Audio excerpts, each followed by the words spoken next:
जय माता दी। माता दुर्गा की कृपा आप पर और आपके पूरे परिवार पर सदा सर्वदा बनी रहे। अब मैं आज आप लोगों को सुनाने जा रही हूँ श्री गणेशाय नमः, श्री दुर्गाय नमः, अथ श्री दुर्गा सप्तशती। अब मैं आप लोगों को सुनाने जा रही हूँ दुर्गा सप्तशती का 8वां अध्याय, रक्त बीज का वध। ध्यानम। मैं अणि नाम आदि सिद्धिमय किरणों से आवृत भवानी का ध्यान करता हूँ। उनके शरीर का रंग लाल है, नेत्रों में करुणा लहरा रही है तथा हाथों में पाश, अंकुश, बाण और धनुष शोभा पाते हैं। ऋषि कहते हैं, चंड और मुंड नामक दैत्य के मारे जाने तथा बहुत सी सेना का संहार हो जाने पर दैत्यों के राजा प्रतापी शुंभ के मन में बड़ा क्रोध हुआ। उसने दैत्यों की संपूर्ण सेना को युद्ध के लिए कूच करने की आज्ञा दी। वह बोला, आज उदा युद्ध नाम के 86 दैत्य सेनापति अपनी सेनाओं के साथ युद्ध के लिए प्रस्थान करे। कंबू नाम वाले दैत्यों के 84 सेना नायक अपनी वाहिनी से घिरे हुए यात्रा करें। 50 कोट वीर कुल के और 100 धौम्र कुल के असुर सेनापति मेरी आज्ञा से सेना सहित कूच करें। कालक, दोहृदय, मौर्य और काल के असुर भी युद्ध के लिए तैयार हों। मेरी आज्ञा से तुरंत प्रस्थान करें।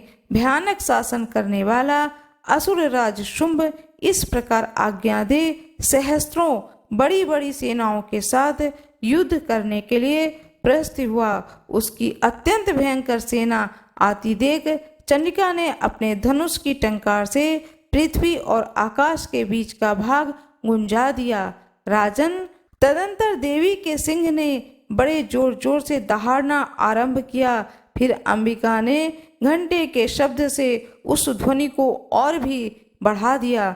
धनुष की टंकार और सिंह की दहाड़ और घंटे की ध्वनि से संपूर्ण दिशाएं गूंज उठीं। उस भयंकर शब्द से काली ने अपने विकराल मुख को और बढ़ा लिया तथा इस प्रकार वे विजयिनी हुईं। उस तुमुल नाद को सुनकर दैत्यों की सेनाओं ने चारों ओर से चंडिका देवी, सिंह तथा काली देवी को क्रोधपूर्वक घेर लिया।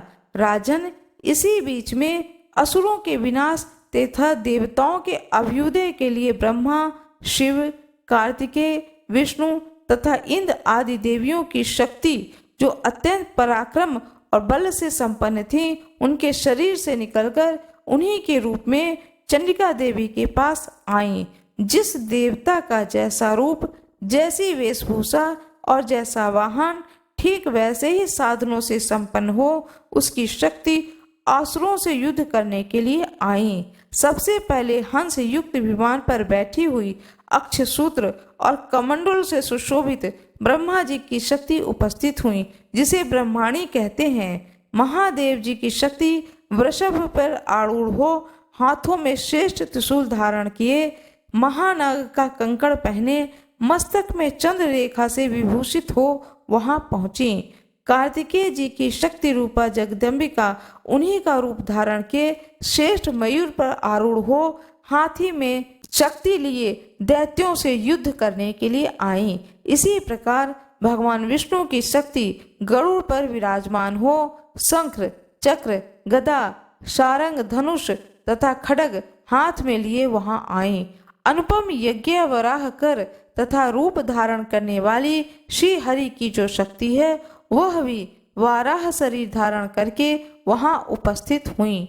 नारसिंही शक्ति भी नरसिंह के समान शरीर धारण करके वहां आई। उनके गर्दन के बालों के झटके से आकाश के तारे बिखरे पड़ते थे। इसी प्रकार इंद्र की शक्ति वज्र हाथ में लिए गजराज ऐरावत पर बैठकर आई। उनके भी सहस्त्र नेत्र थे। इंद्र का जैसा रूप वैसा ही उनका भी रूप। तदंतर उन देव शक्तियों से घिरे हुए महादेव जी ने चंडिका से कहा कि मेरी प्रसन्नता के लिए तुम शीघ्र ही इन असुरों का संहार करो। तब देवी ने शरीर से अत्यंत भयानक और परम उग्र चंडिका शक्ति प्रकट हुई, जो सैकड़ों गीदड़ियों की आवाज करने वाली थीं। उन अपराजिता देवी ने धूमिल जटा वाले महादेव जी से कहा, भगवान, आप शुंभ निशुंभ के पास दूत बनकर जाइए और उन अत्यंत गर्वीले दानव शुंभ एवं निशुंभ दोनों से कहिए, साथ ही इसके अतिरिक्त जो भी दानव युद्ध के लिए वहां उपस्थित हों उनको भी यह संदेश दीजिए, हे दैत्यों, यदि तुम जीवित रहना चाहते हो तो पाताल को लौट जाओ। इंद्र को त्रिलोकी राज्य मिल जाए और देवता यज्ञ भाग का उपभोग करें। यदि बल के घमंड में आकर तुम युद्ध की अभिलाषा रखते हो तो आओ, मेरी शिवाएं योगिनियां तुम्हारे कच्चे मांस से तृप्त हों।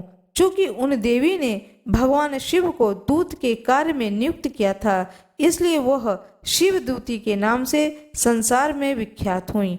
वे महादैत्य भी भगवान शिव के मुंह से देवी के वचन सुनकर क्रोध में भर गए और जहाँ कात्यायनी विराजमान थी उस ओर बढ़े। तदंतर वे दैत्य अमरस में भरकर पहले ही देवी के ऊपर बाण, शक्ति और ऋषि आदि अभीष्ट अस्त्रों की वृष्टि करने लगे। तब देवी ने भी खेल खेल में ही धनुष की टंकार की और उससे छोड़े हुए बड़े बड़े बाणों द्वारा दैत्यों के चलाए हुए बाण, शूल, शक्ति और फरसों को काट डाला। फिर काली उनके आगे होकर शत्रुओं को शूल के प्रहार से विदीर्ण करने लगीं और खड़वांग से उनका कचूमड़ निकालती हुई रणभूमि में विचरने लगीं। ब्रह्माणी भी जिस जिस ओर दौड़ती उस ओर अपने कमंडलों का जल छिड़ककर शत्रुओं के ओज और पराक्रम को नष्ट कर देती थीं। महेश्वरी ने त्रिशूल से तथा वैष्णवी ने चक्र से और अत्यंत क्रोध में भरी हुई कुमार कार्तिकेय की शक्ति से दैत्यों का संहार आरंभ किया। इंद्र शक्ति के वज्र प्रहार से विदीर्ण हो सैकड़ों दैत्य दानव रक्त की धारा बहाते हुए पृथ्वी पर सो गए। वाराही शक्ति ने कितनों को अपनी थुथुन की मार से नष्ट किया। दाढ़ों के अग्रभाग से कितनों की छाती छेद डाली। कितने ही दैत्य उनके चक्र की चोट से विदीर्ण होकर गिर पड़े। नारसिंगी भी दूसरे महादैत्यों को अपने नखों से विदीर्ण करके खाती और सिंहनाद से दिशाओं एवं आकाश को गुंजाती हुई युद्ध क्षेत्र में विचरने लगी। कितने ही असुर शिवदूती के प्रचंड अट्टहास से अत्यंत भयभीत हो पृथ्वी पर गिर पड़े और गिरने पर उन्हें शिवदूती ने उस समय अपना ग्रास बना लिया।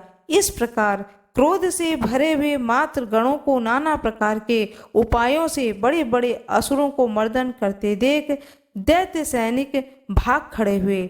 मात्र गणों से पीड़ित दैत्यों को युद्ध से भागते हुए देख रक्त बीज नामक महादैत्य क्रोध में भरकर युद्ध करने के लिए आया।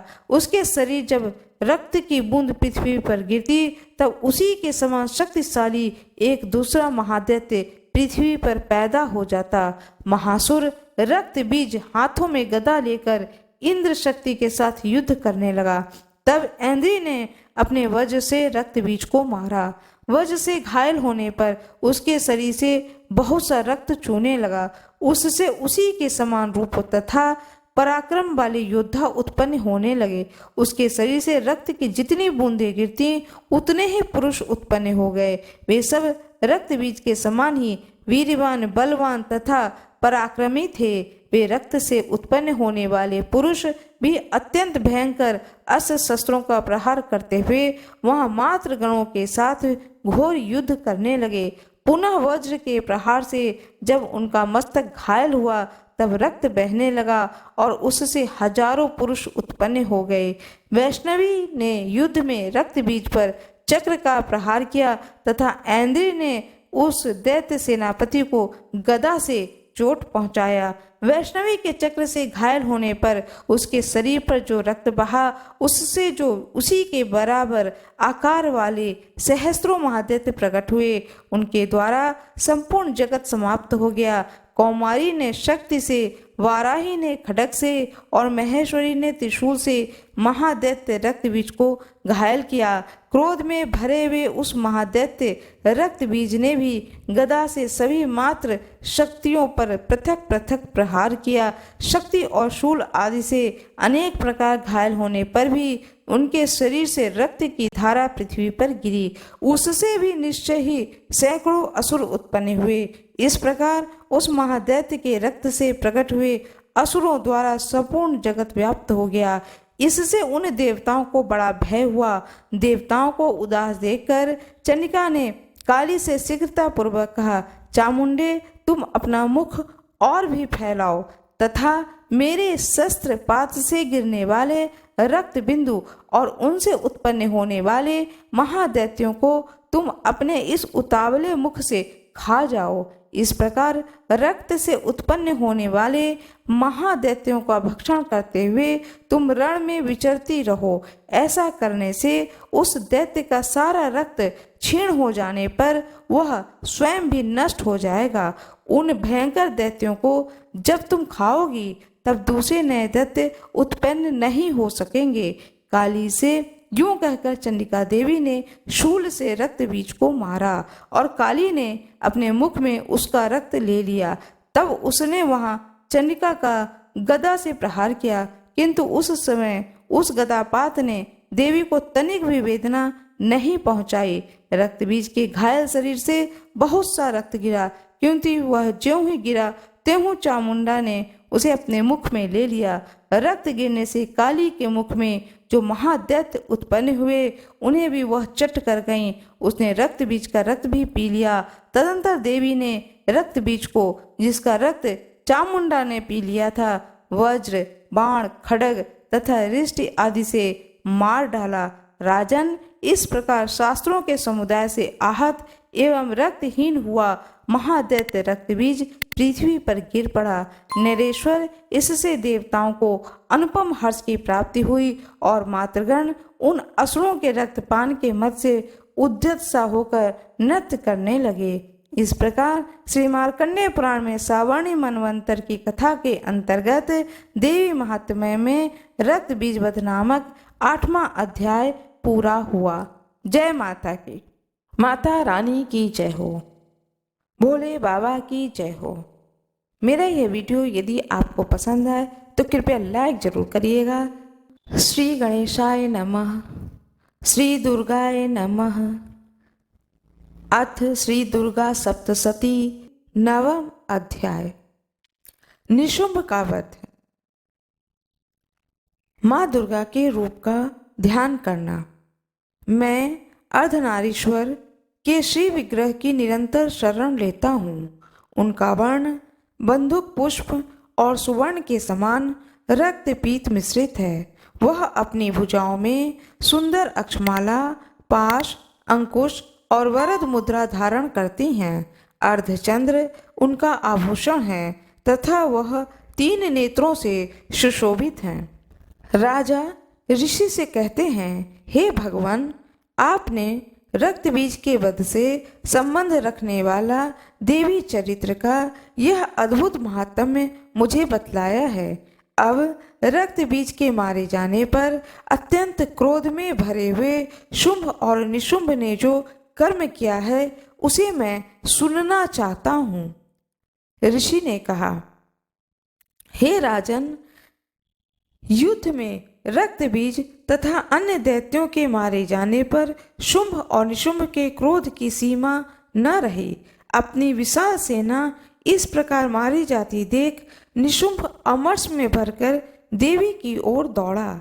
उसके पास आसुरों की प्रधान सेना थी। उसके आगे पीछे तथा पार्श्व भाग में बड़े बड़े असुर थे, जो क्रोध से ओंठ को चबाते हुए देवी को मार डालने के लिए आए।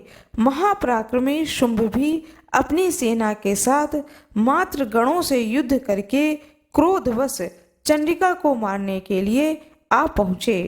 तब देवी के साथ शुंभ और निशुंभ का घोर संग्राम छिड़ गया। वे दोनों दैत्य मेघों की भांति भयंकर वृष्टि कर रहे थे। उन दोनों के चलाए हुए बाणों को चंडिका ने अपने बाणों के समूह से तुरंत काट डाला। शस्त्र समूहों की वर्षा करके उन दोनों दैत्यपतियों के अंगों में भी चोट पहुंचाई। निशुंभ ने तीखी तलवार और चमकती हुई ढाल लेकर देवी के श्रेष्ठ वाहन सिंह के मस्तक पर प्रहार किया। अपने वाहन को चोट पहुंचाने पर देवी क्षुरप्र नामक बाण से निशुंभ की श्रेष्ठ तलवार तुरंत ही काट डाली। उनकी ढाल को भी, जिसमें 8 चांद जड़े थे, खंड खंड कर दिया। ढाल और तलवार के कट जाने पर असुर ने शक्ति चलाई, किंतु सामने आने पर देवी ने चक्र से उसके भी 2 टुकड़े कर दिए। अब तो निशुंभ क्रोध से जल उठा और उस दानव ने देवी को मारने के लिए शूल को उठाया, किंतु देवी ने समीप आने पर उसे भी मुक्के से मारकर चूर्ण कर दिया। तब उसने गदा घुमाकर चंडी माता के ऊपर चलाई, परंतु वह भी देवी के त्रिशूल से कटकर भस्म हो गया। तदंतर दैत्यराज निशुंभ को फरसा हाथ में लेकर आते हुए देखकर देवी ने बाण समूहों से घायल कर धरती पर सुला दिया। उस भयंकर पराक्रमी भाई निशुंभ के धराशायी हो जाने पर शुंभ को बड़ा ही क्रोध हुआ और माता अंबिका का वध करने के लिए वह आगे बढ़ा। रथ पर बैठे बैठे ही उत्तम आयुधों से सुशोभित अपनी बड़ी बड़ी 8 अनुपम भुजाओं से समूचे आकाश को ढककर वह अद्भुत शोभा पाने लगी। उसे आते देख देवी ने शंख बजाया और धनुष की प्रत्यंचा भी अत्यंत दूषा शब्द किया। साथ ही अपने घंटे के शब्द से, जो समस्त दैत्य सैनिकों का तेज नष्ट करने वाला था, संपूर्ण दिशाओं को व्याप्त कर दिया। तदंतर सिंह ने भी अपनी दहाड़ से, जिसे सुनकर बड़े बड़े गजराजों का महान मद दूर हो जाता था, आकाश, पृथ्वी और 10 दिशाओं को गुंजा दिया। फिर काली ने आकाश से उछलकर अपने दोनों हाथों से पृथ्वी पर आघात किया। उससे ऐसा भयंकर शब्द हुआ जिससे पहले के सभी शब्द शांत हो गए। तत्पश्चात शिव दूती ने दैत्यों के लिए अमंगलजनक अट्टहास किया। इन शब्दों को सुनकर समस्त असुर थर्रा उठे, किंतु निशुंभ को बड़ा क्रोध हुआ। उस समय देवी ने जब शुंभ को लक्ष्य करके कहा, ओ दुरात्मन, खड़ा रह, खड़ा रह। तभी आकाश में खड़े हुए देवता बोले, जय हो, जय हो। शुंभ ने वहां आकाश ज्वालाओं से युक्त अत्यंत भयानक शक्ति चलाई। अग्निमय पर्वत के समान आती हुई उस शक्ति को देवी ने बड़े भारी लूके से हटा दिया। उस समय शुंभ के सिंहनाद से तीनों लोक गूंज उठे। हे राजन, उसकी प्रतिध्वनि से वज्रपात के समान भयानक शब्द हुआ, जिसने अन्य सब देवताओं को जीत लिया। शुंभ के चलाए हुए बाणों के देवी ने और देवी के चलाए हुए बाणों के शुंभ ने अपने भयंकर बाणों द्वारा सैकड़ों और हजारों टुकड़े कर दिए। तब क्रोध में भरी हुई चंडिका ने शुंभ को शूल से मारा। उनके आघात से मूर्छित हो वह पृथ्वी पर गिर पड़ा। इतने में ही निशुंभ को चेतना हुई। उसने धनुष हाथ में लेकर बाणों द्वारा देवी, माँ काली तथा सिंह को घायल कर दिया। फिर उस दैत्य राज ने 10,000 बाहें बनाकर चक्रों के प्रहार से माँ चंडिका को आच्छादित कर दिया। तब दुर्गम पीड़ा का नाश करने वाली भगवती दुर्गा ने कुपित होकर अपने बाणों से उन चक्रों तथा बाणों को काट गिराया। यह देख निशुंभ दैत्य सेना के साथ चंडिका माँ का वध करने के लिए हाथ में गदा ले बड़े वेग से दौड़ा। उसके आते ही माँ चंडी ने तीखी धार वाली तलवार से उसकी गदा को शीघ्र ही काट डाला। तब उसने शूल हाथों में ले लिया। देवताओं को पीड़ा देने वाले निशुंभ को शूल हाथ में लिए आते देख चंडिका माता ने वेग से चलाए हुए अपने शूल से उसकी छाती भेद डाली। शूल से विदर्ण हो जाने पर उसकी छाती में एक दूसरा महाबली एवं महापराक्रमी पुरुष खड़ी रह कहता हुआ निकला। उस निकलते हुए पुरुष की बात सुनकर देवी ठठाकर हंस पड़ी और खड्ग से उसको उसका मस्तक काट डाला। फिर तो वह पृथ्वी पर गिर पड़ा। तदंतर सिंह अपनी दाढ़ों से असुरों की गर्दन कुचलकर खाने लगा। वह बड़ा ही भयंकर दृश्य था। उधर माँ काली तथा शिव द्युति ने भी अन्य दैत्यों का भक्षण आरंभ कर दिया। कौमारी की शक्ति से विदीर्ण होकर कितने ही महादैत्य नष्ट हो गए। ब्रह्माणी के मंत्र पूत से जल से निश्चित होकर के कितने ही भाग खड़े हुए। कितने ही दैत्य माँ महेश्वरी के त्रिशूल से छिन्न भिन्न हो धराशाही हो गए। बाणाई के थुथुन के आघात से कितनों का पृथ्वी पर कचूमर निकल गया। वैष्णवी ने भी अपने चक्र से दानवों के टुकड़े टुकड़े कर डाले। ऐन्द्री के हाथ से छूटे हुए वज्र भी कितने के ही प्राणों को ले लिए। कुछ असुर नष्ट हो गए और कुछ उस महायुद्ध से भाग गए तथा कितने ही माँ काली, माँ शिव दूती तथा सिंह के ग्रास बन गए। इस प्रकार श्री मार्कंडेय पुराण में सावर्णिक मनवंतर की कथा के अंतर्गत देवी महात्म्य में निशुंभ वध नामक 9वां अध्याय पूर्ण हुआ। माता रानी की जय हो, देवी दुर्गा की जय हो, माँ काली की जय हो। मेरा यह वीडियो यदि आप लोगों को पसंद आया तो कृपया लाइक जरूर कर दीजिएगा, चैनल को सब्सक्राइब कर दीजिएगा, जिससे कि ज़्यादा से ज़्यादा लोग इस कथा को सुन सकें। धन्यवाद। माता रानी की जय हो, भोले बाबा की जय हो।